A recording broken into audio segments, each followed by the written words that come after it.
मित्रों, हिमाचल प्रदेश विधानसभा के चुनाव की आज गिनती पूर्ण होने की दिशा में आगे बढ़ रही है और लगभग नतीजे अपने फाइनल होने की स्थिति में आ रहे हैं। और जो भी नतीजे आए हैं उसमें मैं जनता के जनादेश का सम्मान करता हूं और हिमाचल प्रदेश की जनता का हृदय से आभार व्यक्त करता हूं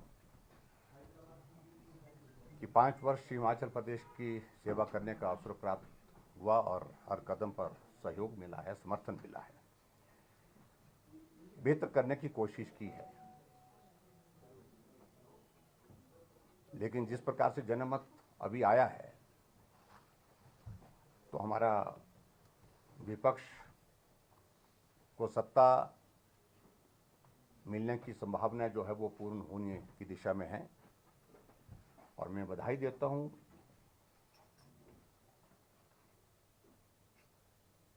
हिमाचल प्रदेश के सभी लोगों का, मतदाताओं को विशेष तौर से, क्योंकि चुनाव की प्रक्रिया में उनका बहुत सकारात्मक सहयोग रहा है। कहीं भी कोई भी इस प्रकार की कोई घटना घटित नहीं हुई जिसके कारण समाज पर बुरा असर पड़े और अब पूरा कैंपेन बहुत बेहतर ढंग से पूर्ण हुआ।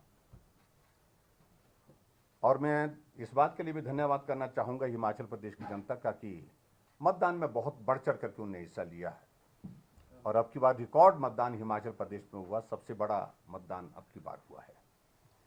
उसके लिए भी मैं धन्यवाद करता हूं और जनादेश का मैं सम्मान करते हुए आदरणीय प्रधानमंत्री नरेंद्र भाई मोदी जी का हृदय से आभार व्यक्त करता हूं जो इन 5 वर्षों में हिमाचल प्रदेश के लिए उनके आशीर्वाद से जो विकास के लिए सहयोग मिला है, जो हिमाचल प्रदेश के लिए उनका प्यार मिला है, उसके लिए हम हिमाचल प्रदेश देवभूमि के सब लोग उनके जीवन भर एहसानमंद रहेंगे। वो ऋण हम चुकता नहीं कर सकते हैं। हर क्षेत्र में विकास हुआ है और स्वाभाविक रूप से उस विकास का श्रेय आदरणीय प्रधानमंत्री नरेंद्र भाई मोदी जी को जाता है।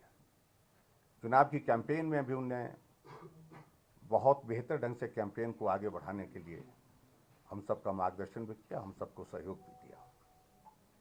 मैं आदरणीय राष्ट्रीय अध्यक्ष जगत प्रकाश नड्डा जी का भी आभार व्यक्त करता हूं कि उनके मार्गदर्शन में हमने हिमाचल प्रदेश में कैंपेन को आगे बढ़ाया और उनका भी बहुत बड़ा सहयोग रहा, भाई अमित शाह जी का और केंद्रीय नेतृत्व जो भी हिमाचल प्रदेश में इस चुनाव के दौरान प्रचार करने के लिए आए, उन सबका हृदय से आभार व्यक्त करता हूं।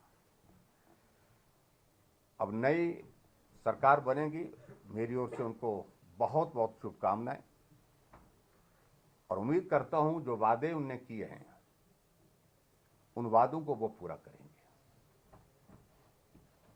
और हिमाचल प्रदेश आगे बढ़े, हिमाचल प्रदेश में विकास की गति तेज हो, हमारा अंतिम लक्ष्य यही है। और उस दृष्टि से हिमाचल प्रदेश में हमारी सकारात्मक भूमिका सदैव रहेगी। जहां हिमाचल का भला होगा वहां निश्चित रूप से हमारा सहयोग होगा, राजनीति से ऊपर उठ करके भी। जहां हिमाचल प्रदेश के हितों की हमको लगेगा जहां रक्षा नहीं हो पा रही है, ठीक प्रकार से नहीं हो पा रही है, तो निश्चित रूप से उस बात को भी जनता के सामने भी और चाहे वो विधानसभा के अंदर, विधानसभा के बाहर भी पुरजोर ढंग से रखेंगे। इस चुनाव में सबसे बड़ी महत्वपूर्ण एक चीज आप लोगों ने देखी कि बहुत सारी सीटें बहुत कम अंतर से आ रही हैं, 100 वोट से कम भी और 100-200 वोट के बीच में भी, 500 वोट के बीच में भी। और इसलिए चुनाव बहुत नजदीक का चुनाव रहा है। लगभग 11-12 सीटें ऐसी हैं जिनमें 1000 से कम का अंतर है चुनाव जीतने हारने का। अगर वोट शेयर की अगर मैं बात कहूं, वोट शेयर में आप देखेंगे कि मात्र डिफरेंस जो है वो सिर्फ 1% का है, 1% का डिफरेंस है। लेकिन फिर भी उसके बावजूद सीटों के आंकड़े में कांग्रेस हमसे आगे निकल गई। और इसलिए मैं सिर्फ इतना ही कहना चाहता हूं, जो जनमत आया है उसका अभिनंदन, उसका स्वागत और उसका सम्मान करता हूं। और आने वाले समय में हिमाचल प्रदेश की हित की लड़ाई के लिए सदैव हम हर जगह मौजूद रहेंगे, यही मैं कहना चाहता हूं। और आप मीडिया के सब साथियों का भी मैं आभार व्यक्त करता हूं। समय समय पर आप सबके बीच में अपनी बात कहने का अवसर प्राप्त हुआ और आप सबके बीच में बात कहते हुए जिन मुद्दों को लेकर के हमने बात कही है, उन मुद्दों का आप लोगों ने सही परिप्रेक्ष्य में जनता तक पहुंचाने में बहुत महत्वपूर्ण भूमिका निभाई है। मुख्यमंत्री जी, जो कांग्रेस के कुछ नेता हैं उनके बयान सामने आ रहे हैं, वो डर है कि कहीं हॉर्स ट्रेडिंग ना हो, खरीद फरोख्त ना हो, इस तरह की उनकी तरफ से देखिए, मुझे लगता है कि उन सारी चीज़ों को लेकर के मैं खुद ही विराम लगा देता हूँ। मैंने कहा कि हम जनमत का सम्मान करते हैं, उनका बहुमत आया, बहुमत संभालना मेरा काम तो नहीं है, वो तो उनका ही काम है, उस काम को वो करें। और मैं अभी थोड़ी देर के पश्चात अपना त्यागपत्र राज्यपाल महोदय जी को सौंपने जा रहा हूँ। वोट बैंक ट्रॉन्ग लगातार हिमाचल प्रदेश में अब हम आपसे लगातार बात करते रहे, मिलते रहे, सब तरह से विकास की बातें हुई, प्राइम मिनिस्टर ने फंडिंग करा हिमाचल प्रदेश के लिए, जो जरूरी था वो सब तमाम चीज़ें हुई। आप लगातार पूरे क्षेत्र में घूमते रहे, ऐसा क्या हुआ कि ये मार्जिन, ये जो आपकी लड़ाई थी वो उसमें पीछे रह गए? क्या आपको लगता है कि मैंने कहा कि देखिए, अगर वोट शेयर में देखेंगे 1%, देखिए बहुत कम अंतर से ये सारी चीज़ें जो है वो चुनाव को प्रभावित कर गई हैं। और इस सारी चीज़ के लिए हम विश्लेषण करेंगे, हम बैठेंगे, चर्चा करेंगे और चर्चा करने के बाद फिर आने वाले समय में हम बेहतर कैसे कर सकते हैं। देखिए, भारतीय जनता पार्टी आज देश की नहीं दुनिया की सबसे बड़ी पार्टी है, इसलिए हमारा केंद्रीय नेतृत्व भी इस पर विश्लेषण करेगा, चर्चा करेगा और उसके साथ साथ में हम सब लोग इस पर चर्चा करेंगे। मंडी में पार्टी ने बहुत बढ़िया परफॉर्म किया, 10 में से लगभग 9 सीटें अभी जो देख रहे हैं जीत रही है भाजपा।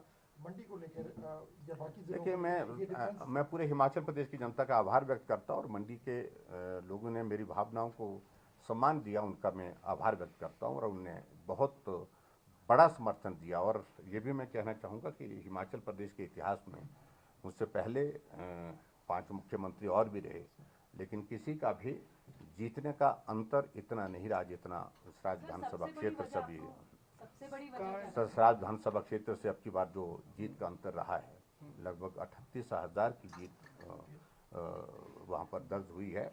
और इसलिए मैं समझता हूँ ये मेरा दायित्व बनता है कि मैं सराज विधानसभा क्षेत्र की जनता का, जिन्होंने मुझे बहुत स्नेह दिया, प्यार दिया, सहयोग दिया, और मैं वहाँ पर चुनाव की कैंपेन के दौरान बहुत कम जा पाया। नॉमिनेशन के लिए गया था, उसके बाद आधे घंटे के लिए 3 कार्यक्रम मैंने किए थे और उसके बावजूद भी उन्होंने बहुत बड़ा समर्थन दिया।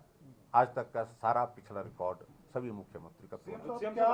क्या ओपीएस एक बड़ा इशू रहा आपको लगता है? देखिए, इन सारी चीज़ों में हम देखिए, अब हम बिल्कुल तुरंत हम किसी निष्कर्ष पर नहीं जाएंगे। कारण क्या रहे ये हम बहुत जल्दी नहीं, और हम थोड़ा विचार करेंगे, चर्चा करेंगे सब साथियों के साथ और अलग अलग तरह से फीडबैक लेंगे। कहाँ बागियों को संभाल नहीं पाए? देखिए, मैंने कहा ना, कारण रहे हैं और कारण रहे हैं तो उन कारणों पर हम चर्चा करेंगे। चर्चा करने के बाद विचार करेंगे। पार्टी में इस तरह की चीज़ें आने वाले समय में ना मिल पाए और हम बेहतर ढंग से काम कर सकें हिमाचल प्रदेश में और पार्टी को सत्ता में लाने के लिए और भारतीय जनता पार्टी को मजबूत करने के लिए हम काम करते हैं। देखिए, मैं उस पर कुछ नहीं, मैंने कहा कि इन सारी चीज़ों का हम विश्लेषण करेंगे, उसके बाद देखेंगे। कांग्रेस बात कर रही है वो सारे एमएलए को लेके चंडीगढ़ जाएंगे। मुझे मालूम नहीं है क्या मजाक बना रखा है और ये परिहास का विषय बना हुआ है। विधायक हैं, वो चुन करके आए हैं और ऐसी परिस्थिति में इस प्रकार की बातों करने का कोई औचित्य नहीं है और स्वाभाविक रूप से हमसे कम है, लेकिन उन्हें अंदर की बातें जो उनकी हैं, जिस प्रकार की उनकी अपनी पार्टी में मुख्यमंत्री बनने की जो होड़ में जो लोग लगे हैं, जो दौड़े हैं, उनको शायद उससे ज़्यादा डर है। तो इसलिए मैं कहना चाह रहा हूँ, हमसे मत डरिए, खुद से डरिए। आम आदमी पार्टी ने कहीं वोट काटा? देखिए, आम आदमी पार्टी की प्रेजेंस ही नहीं यहाँ पर हिमाचल प्रदेश में हो पाई। अगर होती तो मैं सब तो परिणाम अलग तरह के होते। की राजनीति को कितना उपयुक्त मानते हैं? नहीं, मैं नहीं मानता हूँ बिल्कुल भी। सर, गुजरात में लगातार बड़ी जीत हुई है, इसके ऊपर गुजरात को मैं बहुत बधाई देता हूँ, आदरणीय प्रधानमंत्री जी को और वहाँ के माननीय मुख्यमंत्री जी को और भूपेंद्र भाई जी को बहुत बहुत शुभकामनाएं। और गुजरात इतिहास बना करके 27 वर्षों का लंबा भारतीय जनता पार्टी के शासन के बाद 5 वर्ष के लिए और एक टर्म जो है वो जिस रूप में मिली है, उसके लिए मैं जयराम जी, बधाई देता हूँ। आपने कहा कि जनादेश का आप सम्मान करते हैं, लेकिन भूपेश बघेल कह रहे हैं कि बीजेपी कुछ भी कर सकती है। देखिए, उनके कहने का कोई मतलब नहीं हमारे लिए है। वो जो कहते हैं वो कहते रहे, लेकिन हमने अपनी बात कह दी और बाकी जो जनमत उनको मिला उसको संभालना, उसको संभाल करके रखना वो उनका कार्य है। सर, उसको उनको कोई हौसला देंगे सर? लोग सारे डरे हुए, उनको भी हौसला दें तो क्या? नहीं, देखिए, मैं सभी साथियों को सिर्फ इतना ही कहना चाह रहा हूँ कि बहुत बड़ा सहयोग मिला है, हर वर्ग से मिला है।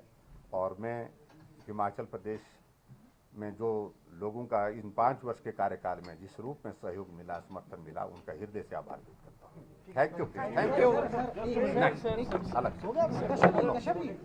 अलग ठीक है सर। Thank you. साहब, 2 सवाल ले लीजिए। रहने दो सर।